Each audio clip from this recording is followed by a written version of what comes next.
page 19. Commence par l'intérieur, page 19.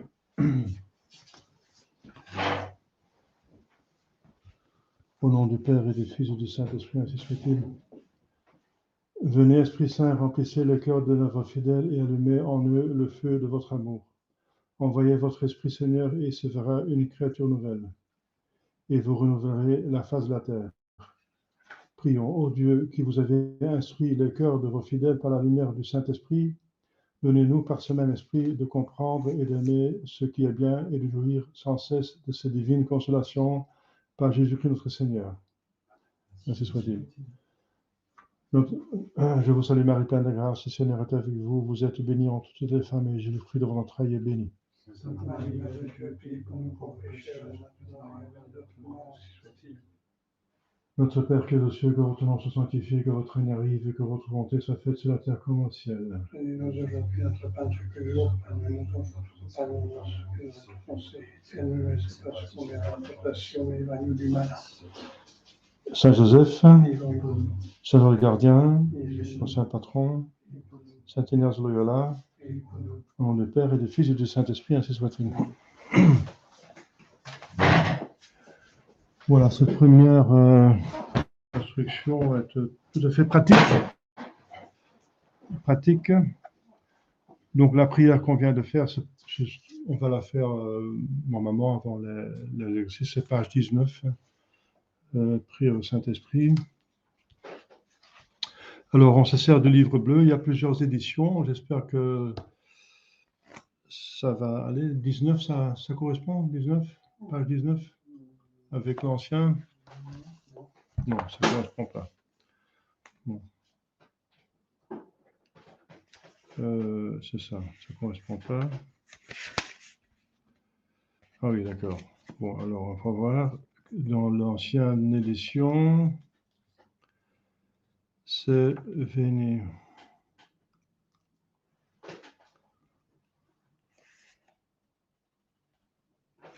Ah. Je pense que c'est page 13. Dans ce livre-là, vous l'avez là? Moi, c'est 19. 9, vous l'avez trouvé? 19? Ouais. Et vous avez lequel?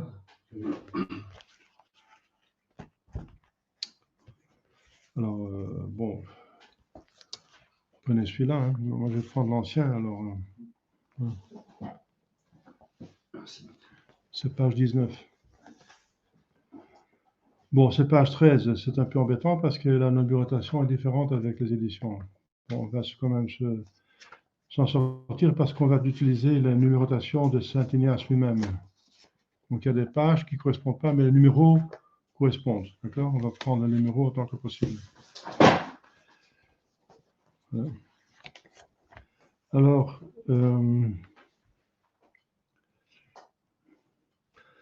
donc c'est très pratique maintenant, n'est-ce pas?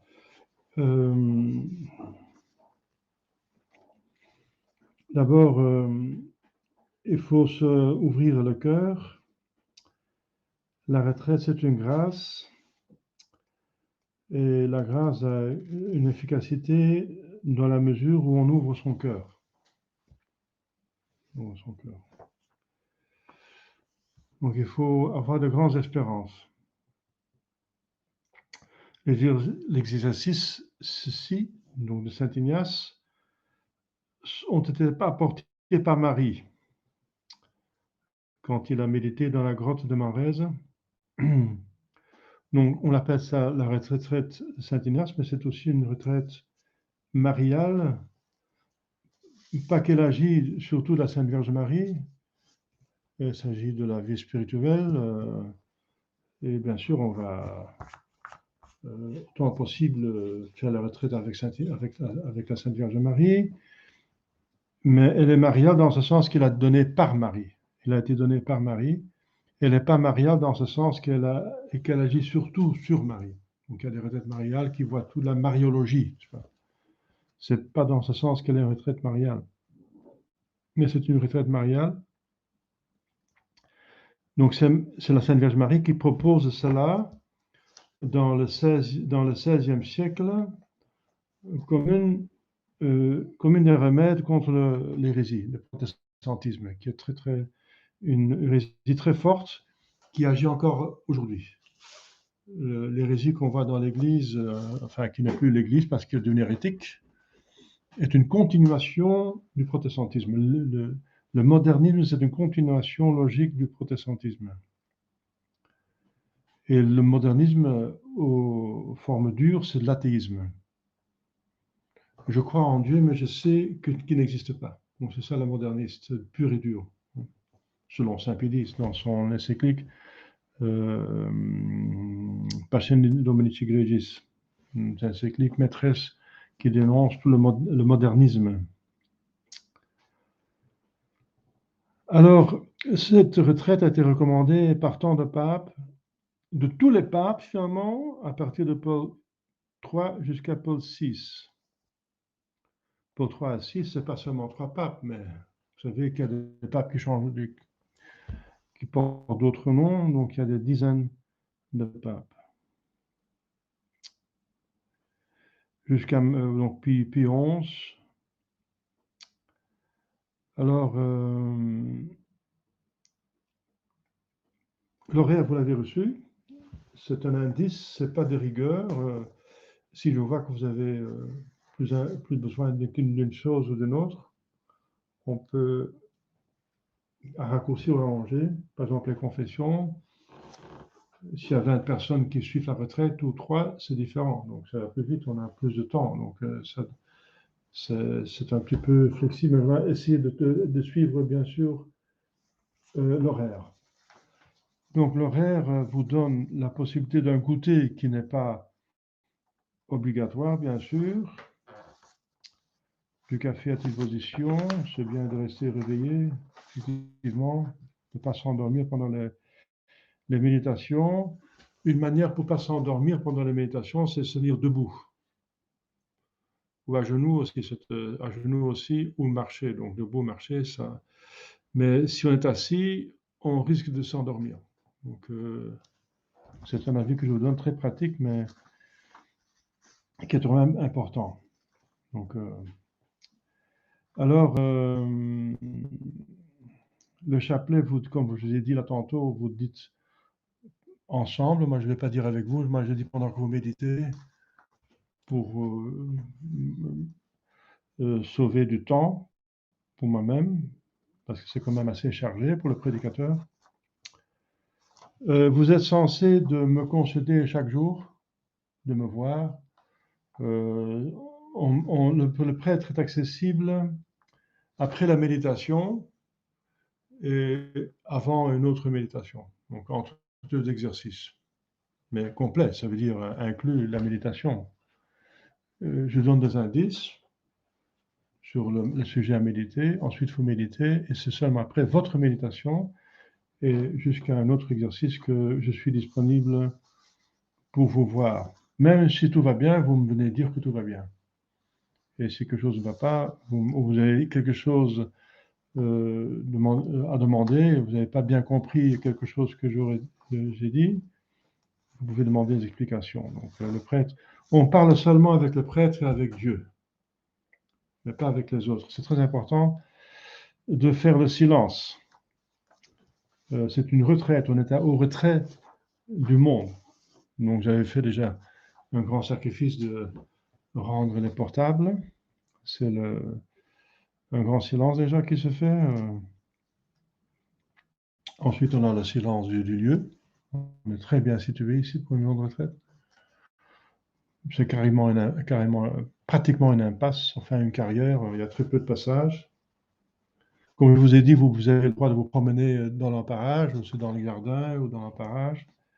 Mais soyez de retour à temps.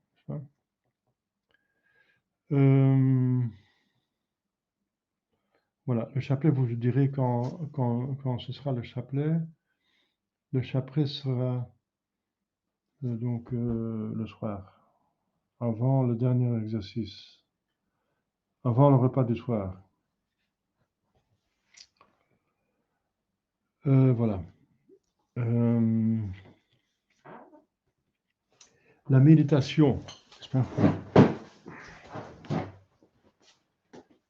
Ceux qui ont fait un exercice déjà avant, ils savent comment méditer. Ici, il y a un exemple de la première méditation. Comment faire la méditation selon la méthode de Saint Ignace. Je veux la vous parce que vous connaissez ça, Robin. Vous connaissez. Sinon, je vous fais une photocopie. Robin, vous avez besoin de photocopie? Ah oui, c'est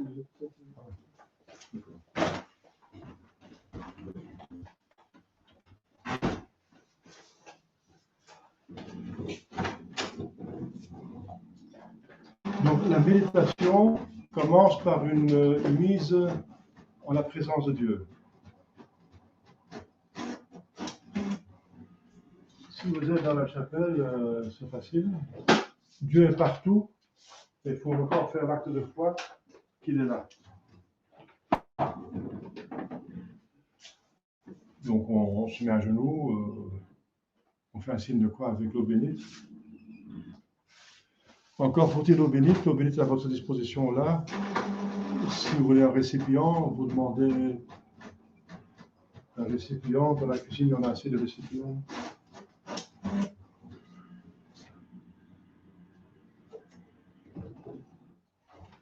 Qu'est-ce que vous avez là? Vous avez donné quelque chose pour voir? Donnez-moi. Donnez-moi, s'il vous plaît.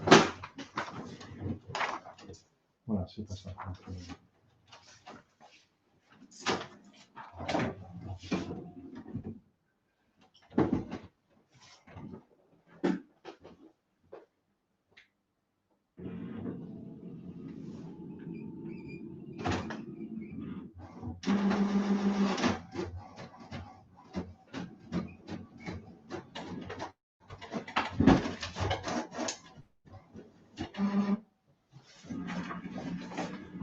C'est ça. Donc, c'est le premier exercice. Donc, je vais vous expliquer le premier exercice. Donc, c'est la méthode à suivre. Donc, la première, c'est se mettre en présence de Dieu. Je l'adore. Alors, il y a une oraison préparatoire qu'on va vous expliquer. Elle consiste à demander à Dieu que toutes mes intentions, actions et opérations soient purement ordonnées à sa louange et à son service. On va voir que c'est une attitude fondamentale. Fondamentale pour finalement toute notre vie, pour tout ce qu'on fait. Pour tout ce qu'on fait. Mais surtout la prière et la méditation. Alors, composition de lieu.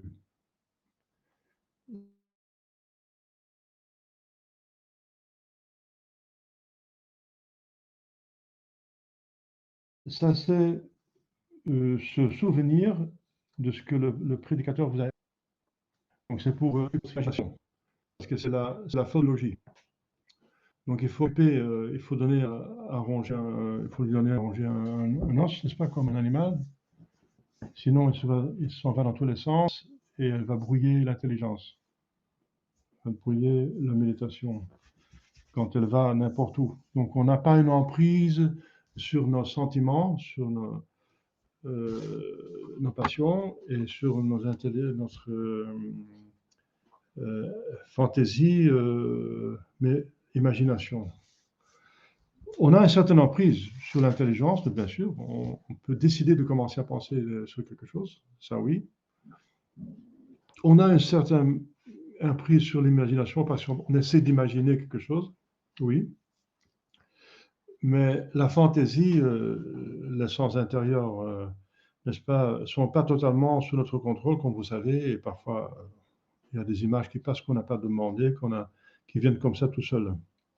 Alors, pour occuper le côté animal, n'est-ce pas, que nous sommes, pour aider l'âme, qui est le côté spirituel, de bien agir, il faut bien donc aussi mettre le corps en bonne disposition. Donc, et ce qui se rapproche plus de l'âme est le plus important. C'est justement le sentiment et l'imagination. Le sentiment est plus proche de la volonté et l'imagination le plus proche de l'intelligence. Donc on occupe l'intelligence avec une composition de lieux. Par exemple, dans les mystères de Jésus-Christ, c'est très facile. On va imaginer Jésus dans la crèche. Hein, on va visiter Jésus dans la crèche, c'est facile. Maintenant, vous avez encore une crèche, même visible, mais on peut s'imaginer la crèche et on peut visiter Jésus devant Jésus à la crèche. Donc, le prêtre vous donne des suppositions, des propositions plutôt de composition de lieux pour occuper la mémoire, surtout la mémoire imaginative, pour qu'elle vous aide au lieu de vous embarrasser. Alors, ensuite, on demande une prière, une grâce particulière. Par exemple, quand on médite Jésus dans la crèche, on va lui demander de l'imiter dans son détachement de toutes les choses. Une grâce particulière. Parce que le numéro 3, c'est une grâce en général. C'est la grâce de devenir saint, quoi. Mais il faut parcourir un chemin, donc il y a des étapes très concrètes. Et alors, c'est la grâce particulière. C'est encore le prêtre qui va vous indiquer. Ça, c'est les actes du début. Alors, la méditation proprement dite s'agit de plusieurs points. Voilà. Encore, on utilise la mémoire. On va se souvenir de ce que le prêtre a dit. Le prédicateur a dit sur plusieurs points. Sur, par exemple, Jésus. Il explique Jésus comme j'ai fait les sermons de Noël, n'est-ce pas? On explique ce qui est par derrière, l'incarnation, n'est-ce pas? C'est pour nous sauver, c'est pour nous donner l'exemple, et c'est pour mériter. Et il donne l'exemple des vertus qui sont contraires aux vices du péché originel, etc. Donc on se souvient de ces points. Ça, c'est la mémoire. Gravé dans ma mémoire, écarter toute pensée étrangère à cela. Donc on essaie de passer dans sa mémoire, de se souvenir sur toutes les choses qui m'ont frappé. Si pendant l'explication du prêtre quelque chose vous frappe, c'est que l'Esprit Saint veut faire un travail là. Donc c'est qu'il y a un travail à faire, souvent, la plupart des cas. Donc vous vous souvenez c'est pour ça que c'est bien d'avoir un carnet pour écrire, un bic, il y a du papier là, si vous voulez du papier, et des crayons sont là dans l'arc là à droite, il y a des crayons. Si vous voulez du papier, vous pouvez demander des papiers. Il y a assez de papier. Donc de noter ce qui vous frappe. Ensuite, on va penser sur ces points. On va faire un effort de l'intelligence. On va essayer de raisonner, de comprendre le mystère. Comprendre. Pas seulement se souvenir ce qu'il a dit, le prêtre, mais encore de comprendre la profondeur, le sens, à quoi ça sert à moi, justement. Donc, pour moi, c'est toujours en vue de vous améliorer. Il faut méditer, bien sûr. C'est une méditation doit porter des fruits. Parce que tout arbre qui ne porte pas de fruits sera coupé. Donc, pour que ça porte des fruits, c'est que je le rapporte à moi-même. Ensuite, la volonté va prendre des décisions parce qu'on voit qu'il y a un travail à faire. Par exemple, Jésus dans la crèche, bien, moi, je suis attaché quand même, moi, je suis attaché à ça et ça, j'ai un travail à faire. Donc, la bonne volonté veut faire ce travail. Je prends je sais dans quel sens je dois aller et je le veux.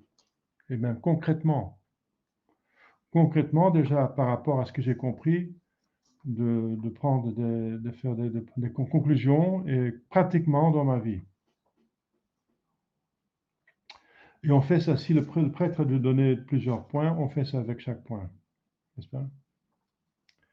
Ensuite, le prêtre donne donc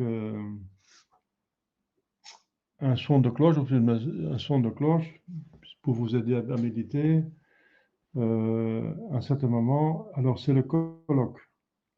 Ça veut dire que vous entrez en dialogue avec Jésus, un cœur à cœur, pour lui proposer sur votre bonne volonté, pour lui demandant encore quelle est sa volonté, comment que de vous aider, donner la grâce de bien exécuter, n'est-ce pas?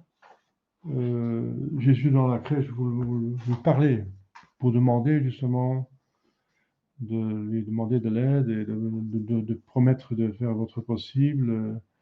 Donc un cœur à cœur, le plus simple, un acte de foi, d'espérance, de charité, d'amour pour Jésus qui veut vous aider à vous améliorer, vous aller au ciel. Après ce colloque, il y a encore le coup de clochette qui vous demande de faire un examen. Il faut ajouter ça ici, c'est pas marqué, un examen de la méditation. Donc vous parcourez pendant quelques instants si vous avez bien fait votre méditation. Vous n'êtes pas été distrait,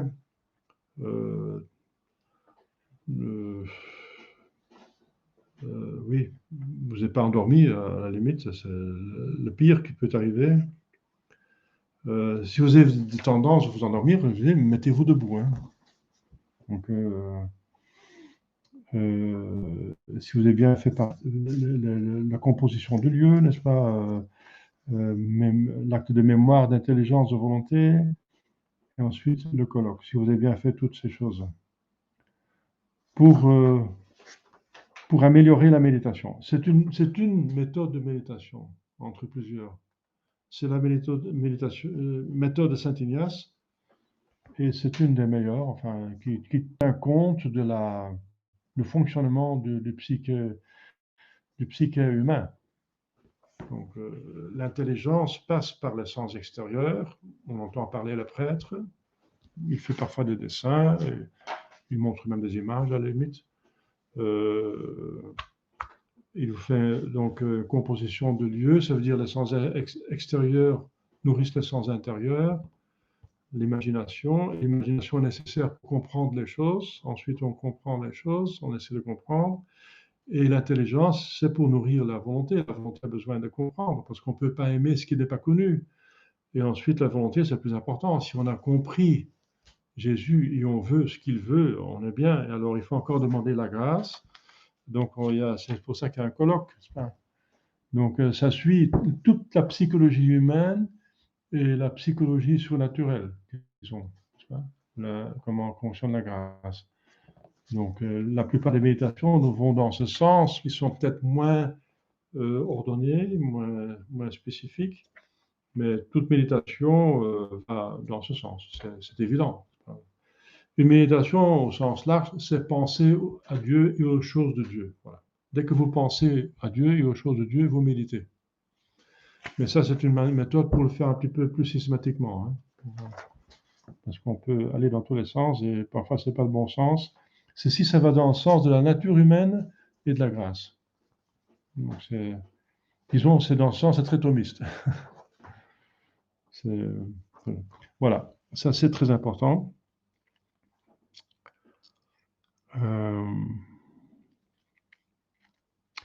Alors, recommandation, pas de lecture en chambre, sauf ce que je vous propose. Je vais mettre quelques livres ici par rapport au sujet à méditer. Ce qui est toujours permis, c'est l'écriture sainte, l'imitation de Jésus-Christ, bien sûr. Ne commencez pas à lire, je sais pas quoi, la vie d'un saint, ou c'est pas le moment parce que vous pouvez être distrait. Sauf dans votre temps libre, vous êtes libre. Hein. Mais restez quand même le plus possible. N'allez pas trop loin, vous éloigner du sujet de la retraite. Parce que quand vous êtes détendu dans le moment de détente, de récréation, souvent, il y a des inspirations qui viennent qui ne sont pas là quand vous faites l'effort. Parce que l'effort, c'est moi qui agis. Et si vous êtes détendu, c'est peut-être la grâce de Dieu qui peut mieux agir. Donc les temps de loisirs sont souvent très précieux, hein. Très précieux.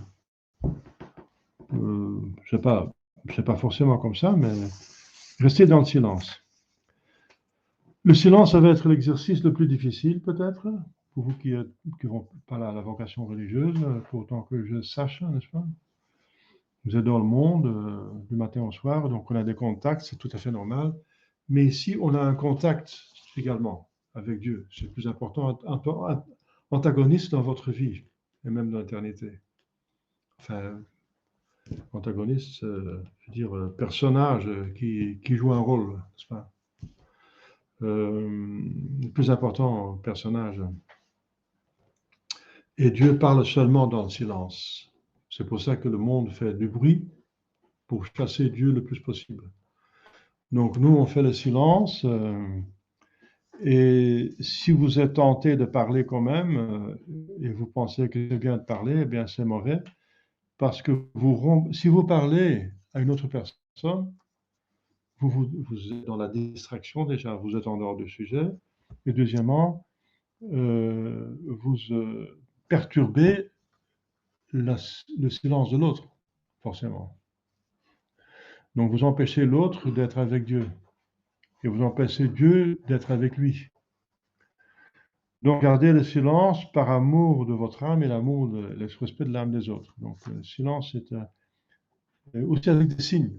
On peut parler avec des signes, avec des expressions de figure. On est ici avec Dieu et les autres sont pas importants. Enfin, pour ce qui est nécessaire, d'accord, il faut organiser les repas, il faut bien agir. Mais même à table, si c'est possible, on ne va pas passer le repas l'un à l'autre. On va faire en sorte que tout accessible à tout le monde, qu'il ne faut pas penser aux autres pour les servir non plus, sauf pour les choses nécessaires, bien sûr. Mais on va pas servir les autres par politesse, par exemple, juste pour s'occuper de soi-même.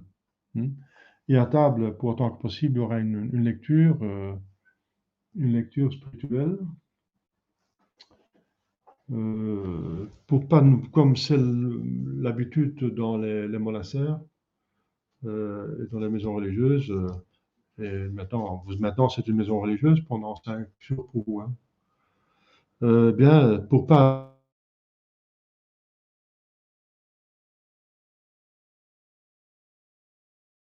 quand on nourrit le corps, on n'oublie pas de nourrir l'âme. Voilà. L'âme est plus importante que le corps. Parce qu'on ne laisse pas l'âme à sa faim quand on nourrit le corps. C'est pour ça que pour le pape fait des lectures spirituelles, qui peuvent être très utiles. Hein, très utiles. Ça va être des textes très intéressants, on les voit. Même je vais prendre les meilleurs textes qui existent, ça veut dire les Saints Évangiles et l'imitation du Christ. Donc il n'y a pas meilleur texte que cela. Pour ceux qui n'ont pas encore lu toute la Bible, n'est-ce pas? Je ne pense pas que quelqu'un de vous ait vu la Bible de A à Z. Eh bien, c'est une lettre que le bon Dieu vous a envoyée, vous a écrite. C'est dommage de ne pas avoir lu pendant votre vie. Vous arrivez au jugement, après la mort, et le bon Dieu dit, vous avez lu ma lettre? Pas tellement. Enfin, vous avez une excuse, vous avez eu le catéchisme. Bon, ça remplace, bien sûr, c'est mieux que la Bible, c'est fondamental. Et ça contient tout ce qui est dans la Bible, et même plus, le catéchisme, un bon catéchisme. Mais c'est vrai que la Bible, c'est quand même la parole de Dieu. C'est bien, après le catéchisme, d'avoir lu aussi la Bible. Mais on va commencer par les Saints Évangiles et aussi l'imitation de Jésus-Christ. Voilà, donc on va maintenant passer au repas. Et donc, vous avez donc les horaires. Donc après le repas, vous pouvez faire une petite visite. Profitez-en que vous êtes ici en présence avec Dieu. On habite avec Dieu dans le tabernacle. Donc allez le rendre visite. Il y a des prières, hein, n'est-ce pas, dans le livre bleu. Je vous indiquerai. On va faire ça en début ensemble. C'est des prières qu'on fait avant, après la communion, parce que c'est à peu près dans le même genre, n'est-ce pas?